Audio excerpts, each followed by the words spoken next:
This is fence 7, the Club Cadet table. Fairly straightforward table, substantial piece of timber, but a let-up fence after those two more complicated combination fences.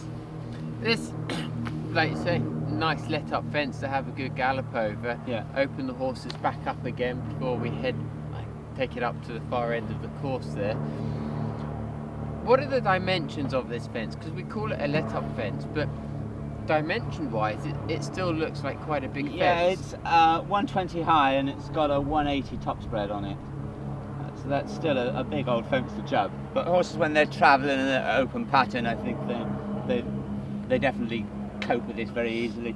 It's almost, I think, let-up fences are not so much in that they're smaller, it's in they're mentally less exhausting for the horses, and it allows the rider to get the horse back into a shape that they want to. So if they've had a few difficult jumps over some of the combination fences, it gives them almost a chance to have a run to a fence and come a little bit faster or a little bit slower and get their ducks in order and their control sorted before they go on to the next combination. So just peering over and looking at the front again, and for anybody that's going to be here watching this, looking through, you'll see that there's a real nice profile at the front of the fence, Yeah. which is going to allow us as riders to keep travelling to the fence, as you say, and jump out.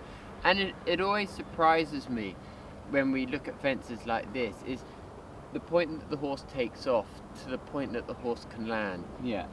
People talk about width of the fence, but in actual fact, the horse has got such an incredible jump that the distance they can travel in the air is vast. Yeah, it is. Yeah, they can really. I mean, over a fence like this, when they're just galloping in that straightforward sort of way, they would really travel over a big arc across the fence because they don't make too much height over it. Yeah. So they actually have a much longer, flatter sort of jump. So the 180 top spread is. I mean, the horses. You know, when we just walk a distance, we walk that distance. Every stride of a horse is actually 12, 13 feet long. Yeah. So actually, you know, a 12-foot water jump and 12-foot open ditch looks like an enormous fence, but actually a horse does that every time it takes a stride, it covers 12 feet.